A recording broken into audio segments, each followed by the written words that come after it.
के बुजुर्गों, नौजवान साथियों, प्यारे बच्चों, मेरी माताओं, मेरी बहनों और कुवालन गांव के जो आसपास के गांव के लोग भी आए हुए हैं, समस्त इस बीएससी समाज को यहाँ पहुँचने पर बहुत भारी हमारा स्वागत किया, हमारा अभिनंदन किया। आपको हार्दिक बधाई देता हूँ, आपका इस्तेमाल करता हूँ और आपको हाथ जोड़ के नमन करता हूँ। मैं प्रणाम रवि भूरिया जी, सलील अग्रवाल जी, जिनके पिताजी ने हमारे साथ 32 दिन की भूखहड़ताल के लिए वो आज भी मरणासन भी है और उन्होंने प्रण किया था कि जब तक ये बहाल नहीं होगा, मैं अपने काम नहीं करूंगा। तो सच्चे आदमी से आज तक उनके काम मिले नहीं जा पाएंगे और जिनका नाम है नए काम नहीं उनके लिए सुझाव चाहता हूँ। एक बार सभी सम्मानित मंच और मंच से जिनका नाम मेरे उनको प्रणाम और जिनका नाम मेरे उनको इस्तेमाल हाथ जोड़ के धन्यवाद।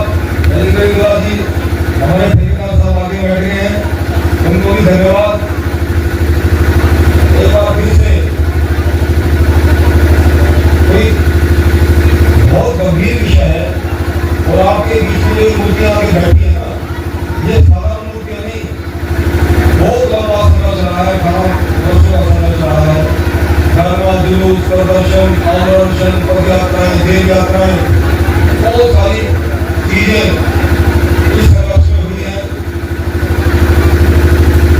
और आज हमारी पूरी टीम, कुवालन गांव की पूरी टीम जिन्होंने इतना बड़ा कार्यक्रम और बैंड वालों के साथ, ढोल वालों के साथ जो हमें लेके आए हैं, उनका भी मैं धन्यवाद करता हूँ। और जो एक बात सबका सामूहिक रूप से धन्यवाद। नाम तो बहुत सारे हैं, याद नहीं कर जिसका नाम नहीं दिया, पेट भर गया बहुत ही बातें और यार कितने अंदर हो गए। ये हिंदुस्तान युगों का सोने की चिड़िया रहा। हमारे देश में मुसलमानों ने राज किया, 800 वर्ष मुसलमान राज कर गए। मुसलमानों के बाद में अंग्रेजों ने राज किया, 200-250 साल अंग्रेज राज कर गए। उसके बाद जब हमारे स्वतंत्रता आंदोलन का बहुत बड़ा इतिहास है, बड़े बड़े वीर योद्धाओं ने राजगुरु सुखदेव, भगत सिंह, चंद्रशेखर आजाद, सुभाष चंद्र बोस, विश्वनाथ आनंद, भीमराव जैसे लोगों ने 25-26 साल की उम्र में फांसी के बदले इस देश को आजाद कराया। और आजादी के बाद जब ये देश आजाद हुआ और इसका संविधान लिखा गया तो बाबा साहब डॉक्टर भीमराव अम्बेडकर जो बहुत ही पुरुष थे, दुनिया में सबसे बड़े इंसान थे, और आज अमेरिका में उनकी प्रतिमा लगी हुई है। अमेरिका के राष्ट्रपति ने शिकागो में उनकी प्रतिमा लगाई और पीछे भी सिंबल ऑफ नॉलेज, ज्ञान का प्रतीक। और ऐसे महापुरुष ने हमारे देश के संविधान का निर्माण किया और निर्माण किया तो जब उन्होंने हमें अधिकार दिए, इस देश में जिन लोगों को, जिन गरीब जातियों को, जिन अछूत लोगों को पानी पीने का अधिकार नहीं था, कुओं से पानी लेने का अधिकार नहीं था, कपड़े पहनने का अधिकार नहीं था, पैरों में जूते चप्पल पहनने का अधिकार नहीं था। जिस कुएं से, जिस तालाब से गायें, भैंस, भेड़ बकरियां पानी पी सकती थी, लेकिन गरीब समाज का इंसान पानी नहीं पी सकते। इतनी जातियां थी। अगर मुश्किल से कोई हमारे गरीब समाज का आदमी गरीब से गुजर रहा है तो उसकी छाया भी किसी सोच जाति का आदमी को पड़ती, तो उसको चौराहे के बीच में लाके कोड़े बसाए जाते थे, छाया हमारे ऊपर को पड़े। इतना बुरा हाल था। अगर ये संविधान नहीं बनता, बाबा साहब डॉक्टर भीमराव अम्बेडकर हमारा संविधान नहीं बनाते, तो आज जो अच्छे कपड़े आप पहन के घूम रहे हो, अच्छे जूते चप्पल और खान से घूम रहे हो, तो हमारे को आजादी का अधिकार नहीं था, हमें सुनने का अधिकार नहीं था, खाने का अधिकार नहीं था, अपनी भाषा को बोलने का अधिकार नहीं था, अपने धर्म को ज्ञान करने का अधिकार नहीं था। ऐसा हमारे दादा परदादों ने ऐसे दिन भी देखे। आप तो बहुत अच्छे समय में पैदा हुए हो कि आप आजादी से सांस ले रहे हो, जहाँ जा रहे हो वहाँ घूम रहे हो, तो बहुत बड़ा हाल हमारा था। तो जब संविधान बना और संविधान में बाबा साहब डॉक्टर भीमराव अम्बेडकर ने व्याख्या की और हमें दलितों को अलग से आरक्षण दिया। अब दलितों का आरक्षण चलता रहा, लेकिन कुछ जातियां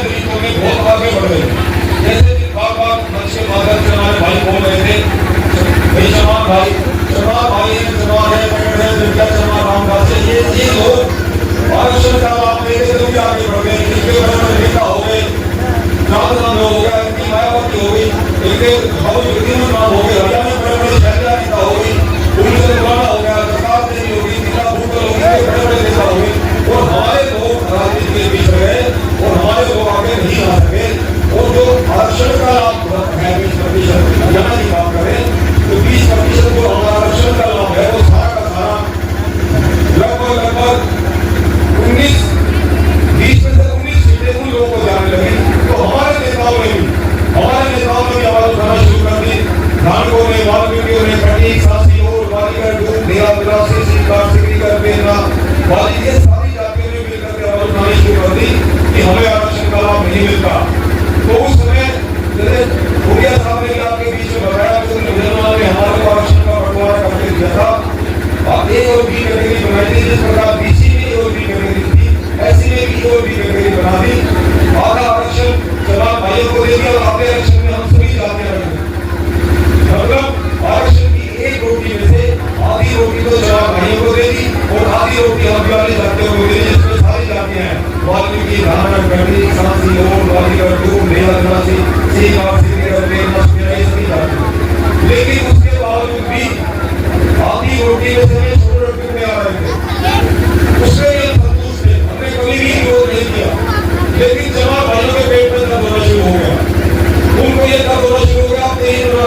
आरक्षण का बंटवारा कराया आगे ये जो 17 आरक्षित सीटें हैं एमएलए की हुई आधी सीटें लेंगे।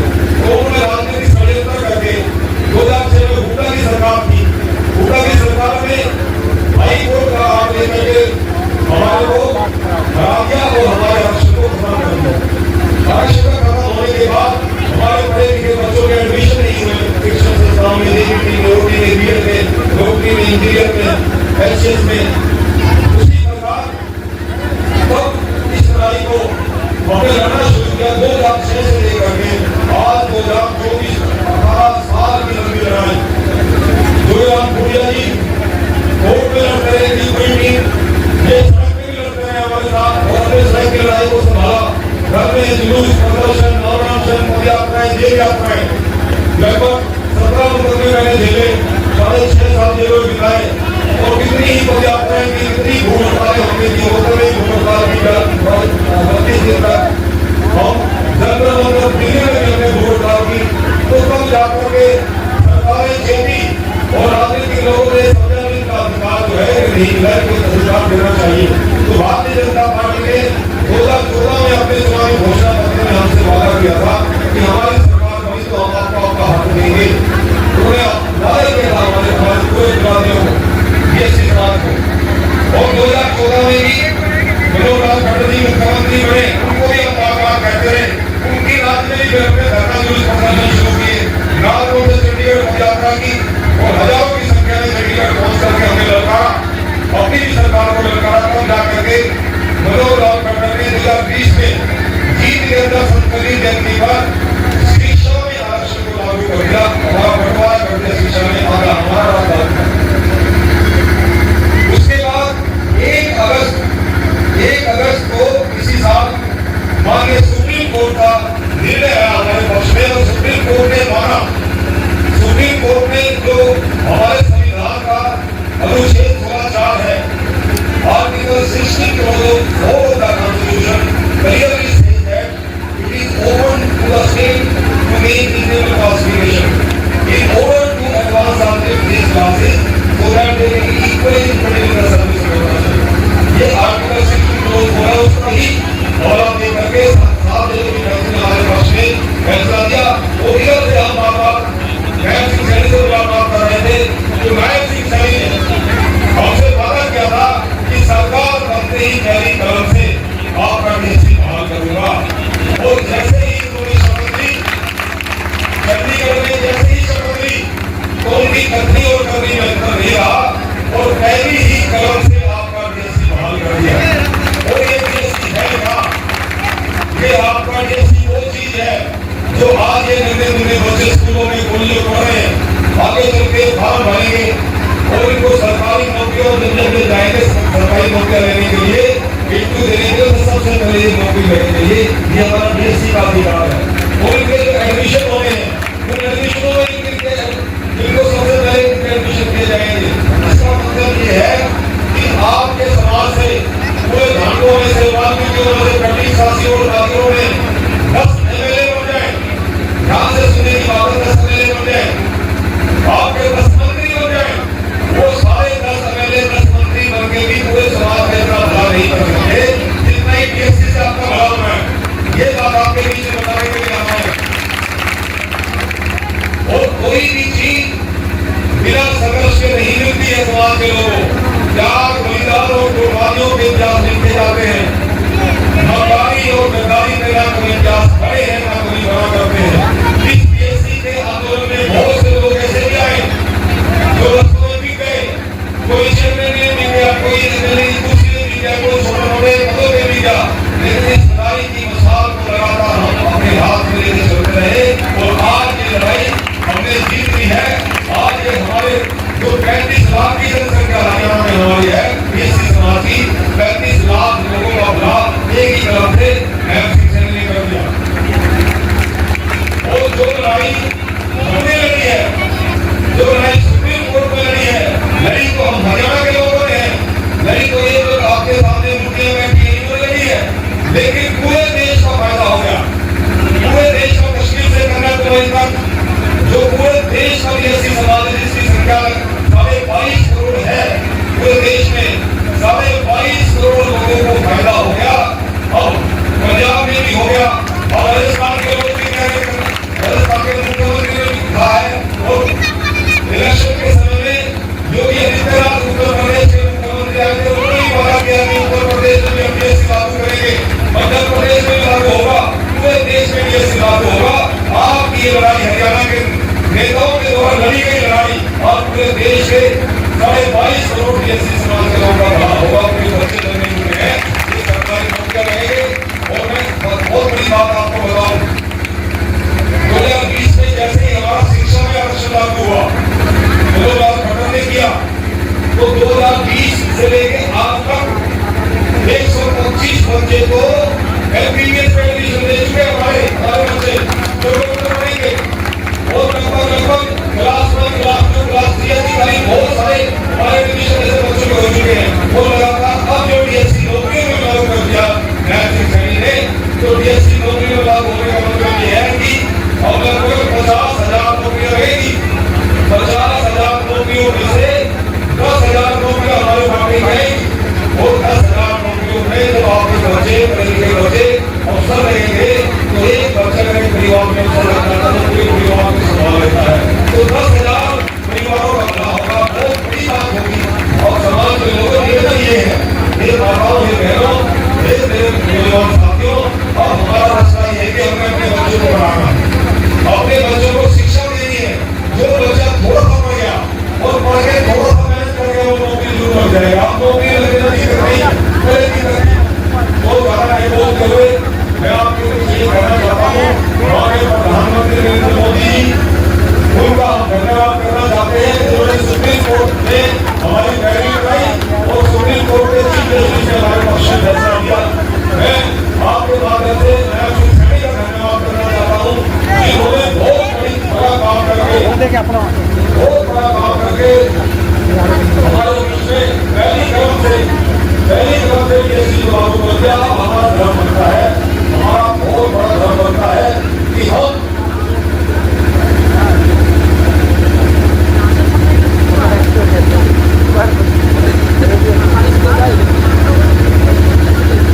और 22 तारीख को जो जिनमें हमारा महासम्मेलन हुआ था, ये सारी मुर्गियां बैठी है जिन्होंने महासम्मेलन किया था, वेद प्रकाश जी उनकी पूरी टीम और 50,000 लोग जुड़े थे इस अंदर और 50,000 लोगों में हमने पूरे समाज से हाथ उठा करके वचन लिया था, पूरे समाज से वचन लिया था कि कांग्रेस को वोट नहीं देंगे। एक वोट हम भारतीय जनता पार्टी को देंगे जिन्होंने हमारा डीएससी लागू किया है। तो एक बार फिर हमें अब नायक सिंह सैनी का धन्यवाद करना, बहुत बड़ी रैली करनी है। वो रैली जींद में भी हो सकती है, वो रैली रोहतक में भी हो सकती है। तो पहली बात तो मैं आपसे ये कहना चाहता हूँ कि जब भी हम रैली करें तो पूरा गांव बच्चे भी आप अपने लेके